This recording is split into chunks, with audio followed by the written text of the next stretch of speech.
Okay, Lionel Messi. For almost his entire career, there was only one stain on his highly decorated resume. He won Ballon d'Ors, broke scoring records, won Champions Leagues and league titles, but for over an entire decade, his international career stunk up his name. It's not like he wasn't trying or anything. He got agonizingly close numerous times.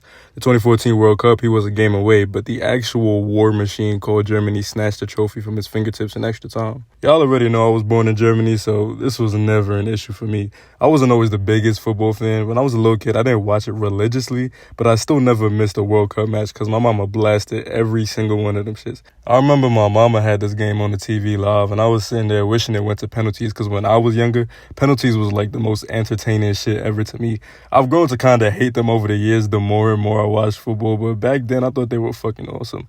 I remember Messi standing over that free kick from like a million yards away thinking, damn, I hope he hit that shit. And he fucking booted it to the heavens. I know Argentina fans was sick. The Copa America heartbreaks gotta be worse though. He played in 3 finals in 4 tournaments from 2007 to 2016 and lost every one of them. Got dunked on by Alexis Sanchez in Chile on penalties back-to-back times in the 2015 and 2016 final. Those was definitely the worst because in 2015, Messi was the only one to make his penalty. Then in 2016, he was the first one to miss. It didn't help that throughout most of the early portion of his international career, let's be real, Argentina was kind of booty sauce. Some of the squads he had fucking reeked. Not on paper, well, sometimes on paper, but not always on paper. He had plenty of big names throughout his early career, but the squads weren't really built or structured well, and his teammates rarely stepped up the few times Messi did it, besides players like Di Maria occasionally. Despite the fact that Messi had quite a few carry jobs, his international career was still laughed at by pretty much anybody that didn't like him. All the way until 2021, when he finally won the Copa America, and then the next year when he won the Finalissima against Italy. His trophy cabinet was still missing that last piece though, the biggest one of all, the World Cup. That is, until December of 2022. Now, since the 2022 World Cup, you've probably heard everything under the sun about Argentina's victory. Oh, it was rigged. They wanted to give it to Messi. Oh, they gave them free penalties. Oh, Messi had 4 penalties. His performance was overrated. Oh, Harry Kane is balding. Some of the conspiracies that go around about this World Cup are honestly insane. Even 2 years later, it's still talked about as if it was just handed to Messi. Now, me personally, I don't have much stake in this argument. I like Messi, but he's not my favorite player or anything. Obviously never played for Arsenal, so I don't exactly have any bias towards him. He's one of the most enjoyable players to watch, though, so it's kind of annoying when people downplay his World Cup because of penalties when he was by very far the overall highlight of the entire tournament. Let's take it back to the beginning of the tournament, because if I recall correctly, Argentina came in as the favorites. They'd won, 36 games in a row, just won trophies in back-to-back years. They were on top of the world. Their group wasn't anything crazy. It's Mexico, Saudi Arabia, and Poland, bruh. Mexico ain't been scary since the Alamo. Poland ain't got no goons besides the Grandpa Lewandowski, and Saudi Arabia, please. It looked like an easy walk through to the knockouts. Unfortunately for Argentina, it turned out to be anything but simple. Saudi Arabia decided to turn into Hawkeye from deep, and Martinez was more offsides this game than Lescott's hairline. How many disallowed goals did they have? 2? 3? That shit was unreal. The only Argentina goal was a Messi penalty early on. The aftermath of this game was wild, I'm not gonna lie. Messi was getting grilled like hot dogs on the 4th of July. To be fair, it was one of the biggest upsets in World Cup history. I can't even imagine how excited Messi haters were that day. I've been there, I won't lie. Every time Embiid gets knocked out of the playoffs, I'll fall to my knees and celebrate in my living room like the Knicks just won a chip. This was something different, though. It was supposed to be Argentina's year. This was where Messi was supposed to go out on a high note, his last dance at the international level.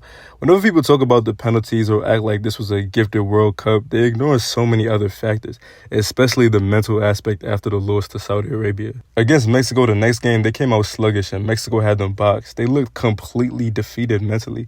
They couldn't get nothing going consistently. DePaul kept losing the ball all over the pitch in the first half. He was winning it back, don't get me wrong, but Argentina couldn't get a semblance of control in this game. A 0-0 draw would be disastrous for Argentina, and it looked like that might be where Argentina was headed.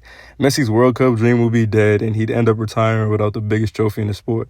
And then, around the hour mark or so, out of nowhere, he blasts in a low-driven missile from outside the box, and suddenly Argentina's not so dead after all. It gotta be up there when we talk about the most important goals of Messi's career. This was the goal that literally changed everything.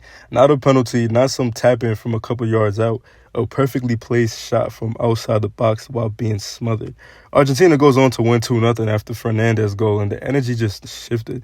The last group game against Poland, okay, yeah, Messi did miss a penalty, which I guess is fair because it's the only penalty I don't think they deserve, but it sucks because it overshadowed an otherwise brilliant Messi performance. He was absolutely cutting up out there. There wasn't shit Poland could do to stop him. Every few minutes, he was breaking into another run through their defense. He didn't score, but he was the main man out there. He kept whipping that same ball down to the left wing, and it was unstoppable every single time. He created quite a few chances with that ball alone. Almost everything Argentina created was through Messi. Even with the missed penalty, he was the most important player of the match. Most importantly, though, it wasn't single-handedly. In the past, you see Messi being forced to drag his team, even through group stage games at times. Here, he had Enzo twisting and blasting in a beautiful goal from the left side to double the lead against Mexico and assure their victory. Then, against Poland, after his one fuck-up the entire game, his teammates were still able to double the lead for him. It's what he didn't have for a lot of his international career. Against Australia in the round of 16, though, it was back to Messi again. Slightly over half an hour into the game, Messi darted into the box as Otamendi took a heavy touch off his foot. With the ball rolling right in front of him, Messi couldn't help but take the chance, slapping it into the far corner to give Argentina the lead. Overall, it wasn't his best performance this tournament, yet it was still brilliant. He didn't look close to his age at all, still making those same quick runs with the ball damn near glued to his shoes. 4 games into the tournament, and he scored Argentina's opening goal 3 times, only one of which was a penalty. Was the best overall creator in the tournament by a good margin, and was honestly the only reason Argentina was still in the tournament. In the quarterfinal, there was no difference. Again, slightly over half an hour into the game, Messi whipped out some bullshit. To this day, this shit don't even make sense.